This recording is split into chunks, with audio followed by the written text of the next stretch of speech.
Aram ini kan ketakutan, akhirnya dia juga minta pertolongan nih sama member-member yang lain. Tiara itu bahkan gak dikasih tempat duduk. Itu miris banget. Dan pada akhirnya Jimin itu telah memutuskan untuk keluar dari industri hiburan Korea. Dari yang tadinya membela Leia, itu kemudian membela Pato.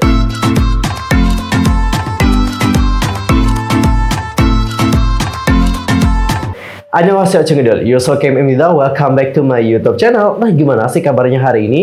Baik-baik aja dong ya. Dan bagi kalian semua yang lagi dalam kondisi nggak baik-baik aja, keep fighting guys, don't give up. Nah, cinggu untuk hari ini kita akan membahas tentang 3 idol K-pop yang terkena hit comment dikarenakan drama yang terjadi dengan mereka dan juga grup mereka. Siapa ajakah mereka? Wait, tahan dulu dong. Sebelum kita membahas tentang hal itu bersama-sama, pastikan dulu untuk tekan tombol subscribe, bunyi loncengnya, serta jangan lupa juga buat like, comment, dan share kepada teman-teman yang lain. Dan berikutlah pembahasan selengkapnya. Guys, kalian tuh pasti tahu bahwa dunia itu memang panggung sandiwara. Setiap harinya kita terus melihat drama.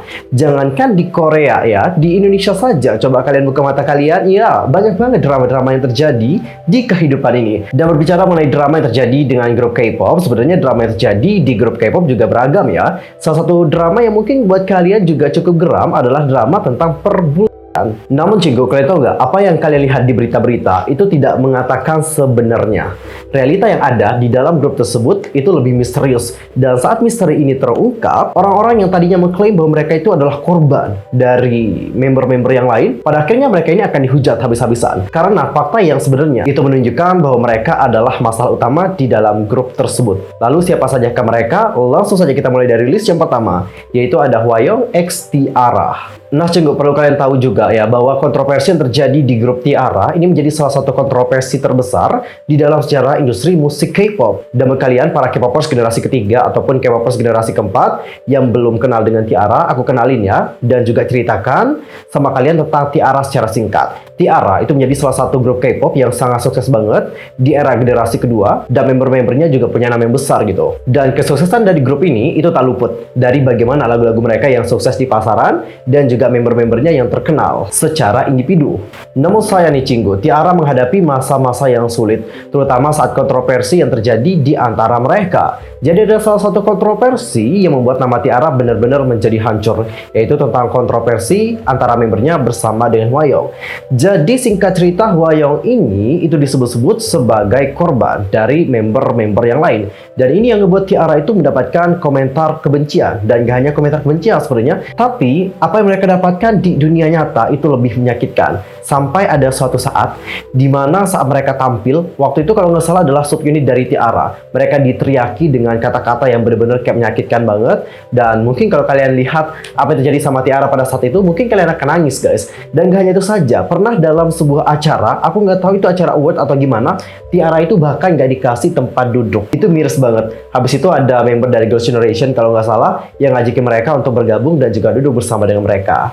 Lalu kalian tahu apa yang terjadi sama Hwayoung? Tentu Hwayoung ini juga mendapatkan simpati ya, karena banyak orang menilai bahwa dia itu telah menjadi korban dan selama ini, selama berada di T-ara, dia itu telah mendapatkan berbagai perlakuan yang sangat menyakitkan. Dan oleh karena itulah banyak orang yang memberikan simpati kepadanya. Namun pada akhirnya ada seseorang yang jengkel melihat Hwayoung ini terus bersikap seperti dia itu adalah korban satu-satunya dalam masalah ini. Dan hal itulah yang menjadi motif dari seorang staf, maksudku adalah mantan staf, maaf. Jadi mantan staf ini akhirnya mengungkap kebenaran di balik kontroversi dari T-ara. Nah, cinggu, di dalam forum komunitas online, dia mengungkap kebohongan-kebohongan yang pernah dilakukan Hwayoung untuk terlihat lemah di depan publik. Salah satunya adalah ketika T-ara diminta untuk tampil di MBC Music Core di Ulsan pada tanggal 23 Juli 2014. Sehari setelahnya, pergelangan kaki Hwayoung terkilir akibat jatuh setelah berlari ke ruang ganti. Dan saat kembali ke Seoul, sang manajer pun membawa Hwayoung ke rumah sakit untuk menjalani X-ray.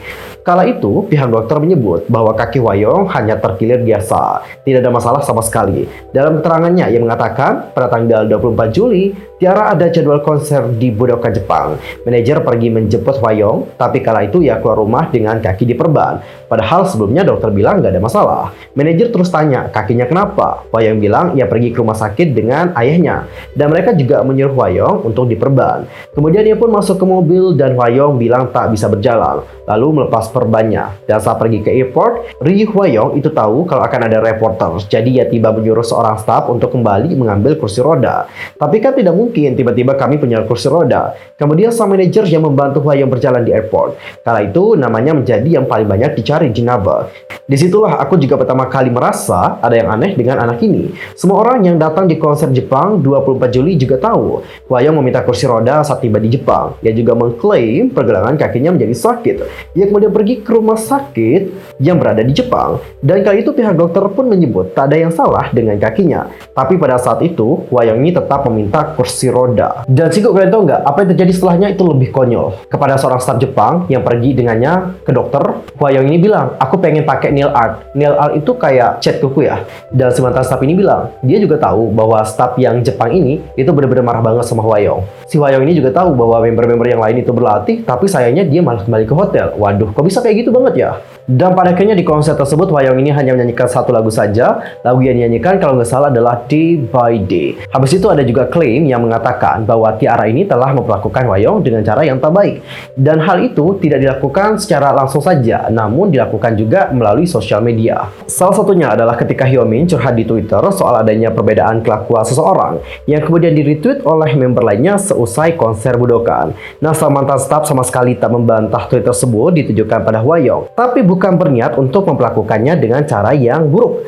Kala itu Hyomin hanya mengungkapkan kekecewaannya saja pada kelakuan salah satu membernya. Hyomin kala itu bahkan sudah mencoba untuk minta maaf. Namun Hwa-young bilang kalau ia sebenarnya tak merasa tersakiti atas tweet tersebut.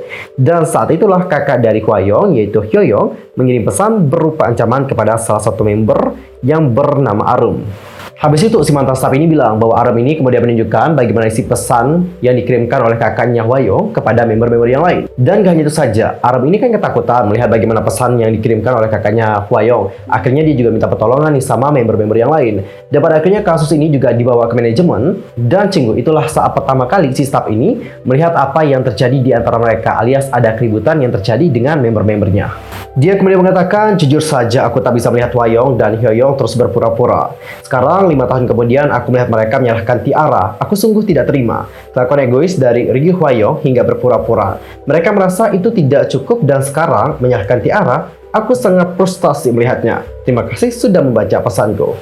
Singkat cerita, dari sanalah kebenaran akhirnya terungkap satu persatu. Dan banyak orang yang mulai simpati juga kepada member-member dari T-ara. Karena selama ini mereka juga mungkin ada yang merasa bersalah kali ya. Karena mereka juga telah memberikan hukuman sosial kepada T-ara dengan cara yang sangat berat banget. Dan kalian tahu nggak apa yang terjadi sama Hwa-young? Hwa-young dan kakaknya yaitu Hyo-young mendapatkan kebencian yang sangat banyak banget dari netizen-netizen yang lain. Sampai sekarang mereka itu terus menerima komentar-komentar yang tak baik. Dan menurut aku, ini juga menyulitkan mereka untuk melanjutkan karir di industri hiburan Korea sana. Dan cikgu, sekarang kita akan masuk ke idol yang kedua, yaitu Mina X AOA. Setahun telah berlalu terkait kontroversi yang dilakukan Shin Jimin kepada Kwon Mina. Para penggemar juga mulai mempertanyakan kebenaran hal tersebut. Sementara agensi yang menaungi AOA, yaitu FNC Entertainment, dianggap terkesan lepas tangan. Mina yang terus aktif di Instagram juga semakin hari malah membuat netizen resah. Dan bahkan ia juga pernah mengunggah sebuah foto. Kalian tahu foto yang aku maksudkan seperti apa? Jadi foto itu seolah-olah menunjukkan bahwa dia itu melakukan percobaan untuk pergi saja dari dunia ini. Dan setelah itu beragam hal atau tuduhan diberikan kepada Mina. Mulai dari dituduh telah merebut pacar orang. Bukan dituduh saja, tapi kayaknya memang sih merebut pacar orang. Habis itu dia juga dituduh melakukan tindakan bullying selama dia itu masih SMP. Adapun komentar-komentar dari netizen kayak gini, aku bacain ya. Abis baca thread di Twitter, dan kayaknya bener feeling gue sama ini. Kasus T-ara kedua bakal keulang lagi. Aku takutnya Mina jadiin mental health sebagai senjata buat berlindung. Ya mungkin Mina bener jadi korban, tapi makin hari dia caper banget di IG. Please Mina stop dulu dari sosmed. Ngeri sih ya, Mina akhir-akhir ini jadi merasa bersalah deh ke Jimin. Well, as you can see, banyak yang mulai perhatiin kepada Jimin. Nah cinggu, netizen yang memberikan simpati kepada Jimin itu makin banyak setiap harinya. Hal itu juga tak terlepas dari laporan yang telah diungkapkan oleh pihak Dispatch. Nah, dalam sebuah laporan yang dirilis pada tanggal 8 September, ada berbagai percakapan panjang diungkap oleh Dispatch dan mengabarkan bahwa Jimin terus meminta maaf kepada Mina. Mina juga diketahui sempat mengungkapkan bahwa dirinya mengalami hal yang tak baik akibat sikap dari Jimin sebagai leader dari AOA kala itu. Akibat dari hal itu, Mina juga mengaku mengalami depresi dan ketidakstabilan kondisi mental. Jimin juga diketahui sempat meminta maaf dan hubungan dengan Mina sempat membaik berdasarkan percakapan hingga tanggal 12 Mei 2020. Namun pada tanggal 3 Juli 2020, Mina kembali bersuara menentang Jimin. Klaim tersebut kemudian dibantah oleh Jimin. Dan pada percakapan 3 Juli 2020 yang diungkapkan oleh Dispatch, tampak perseteruan Jimin dan Mina dalam perbincangan yang dimediasi oleh anggota AOA yang lain. Dalam percakapan itu, Jimin juga mengaku tak mengingat apa yang telah dilakukan terhadap Mina meski telah berkali-kali dikonfrontasi oleh Mina secara langsung. Jimin juga tetap meminta maaf walau tidak ingat apa yang telah dilakukan. Ketidakmampuan Jimin mengingat melakukan apa yang dilakukan kepada Mina membuat Mina makin frustasi. Jimin pun akan mengatakan keluar dari AOA namun dicegah oleh member lain dengan menyebut bahwa pengunduran dirinya tidak akan menyelesaikan masalah. Dan pada akhirnya Jimin itu telah memutuskan untuk keluar dari industri hiburan Korea alias pensiun dan juga keluar dari agensi serta keluar dari grupnya. Dan belakangan terakhir seperti yang aku lihat banyak juga yang memberikan simpati kepada Jimin karena mereka merasa bahwa Jimin juga tak seharusnya melakukan hal tersebut alias pensiun dari industri hiburan. Dan banyak juga yang menginginkan Jimin ini kembali lagi ke industri hiburan.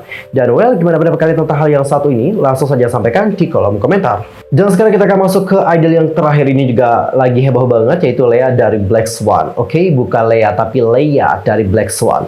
Kalau Lea itu adalah member dari Secret Number, ini yang member dari Black Swan. Jadi Jinggu tak lama setelah Black Swan masukkan comeback, rumor baru kembali muncul, kali ini mengenai tindakan tak baik yang dilakukan oleh Fatou kepada Lea. Nah, kronologi awalnya adalah ada sebuah akun fanbase Lea mengungkapkan tangkap layar yang diduga percakapan kerabat Lea dari Brazil. Dalam percakapan itu, Fatou diduga telah melakukan hal yang tak baik kepada Lea sejak bulan Oktober lalu. Kerabat tersebut juga mengatakan bahwa perlakuan dari Fatou membuat Lea lebih banyak diam saat live streaming. Lea juga disebut-sebut sedang melaporkan perlakuan Fatou kepada pihak agensi. Namun sayang, agensi dianggap mengabaikan laporan dari Lea.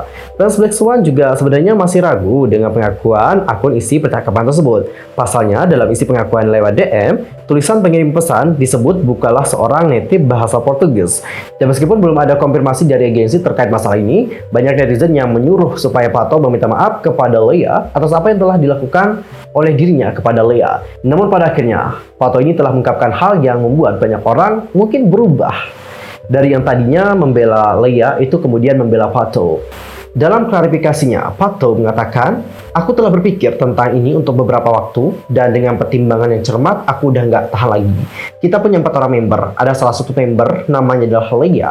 Dia adalah orang yang membuat semua orang di agensi sakit kepala. Ini adalah sebuah kelompok, dia bukan artis solo. Apakah dia pernah berpikir tentang yang lain? Setiap orang harus di sekelilingnya dan sesuai dengan kehendaknya. Karena dalam pikirannya, dia harus menjadi fokus utama dalam segala hal. Dia juga membuat cerita dan menjadikan kamu sebagai tokoh yang jahat. Contoh yang sangat kecil saat di Music Bank. Manajer mengatakan untuk mengambil gambar individual untuk diposting di Instagram. Habis itu Lea datang ngajakin potbar bareng sama yang lain. Nah, Fatou bilang, aku perlu ngambil gambar individu. Nah, masalah ini yang dibawa-bawa sama Lea ke pertemuan dengan directornya. Sebenarnya ada banyak situasi, dan baru-baru ini setelah tiba di asrama, Lea juga mulai memanggil temannya dan menceritakan ke mereka bahwa ia akan melusan grup setelah keluar. Dan apa yang telah dikatakan oleh Lea bersama dengan temannya ini ngebuat Fatou juga merasa kayak, what the? Apa sih yang pengen dia lakuin sama kita gitu? Dia tuh kayak kaget dan juga shock banget loh mendengar apa yang dikatakan oleh Lea bersama dengan teman-temannya. Dia juga bilang bahwa Lea ini seringkali mengklaim bahwa, oh aku deket loh sama Fatou, tapi sayangnya kalau deket kenapa dia ini terus membicarakan hal yang buruk tentang Fatou di belakang dari Fatou. Kayak bermuka dua gitu gak sih? Lalu yang berikutnya adalah ketika mereka pergi ke Belgium untuk bertemu dengan Belgian Lumina mereka dan bertemu dengan keluarga Fatou setelah 2 tahun lamanya. Faktanya, dia akhirnya dapat bertemu dengan keluarganya bukan bersama dengan si Lea Cinggu. Dia juga bilang kenapa Fatou bisa lihat keluarganya sedangkan si Lea tidak. Dan saat dia punya problem, Fatou dan juga yang lain bilang bahwa dia itu akan ada untuk si Lea. And the last, Fatou juga menegaskan bahwa dia itu playing victim.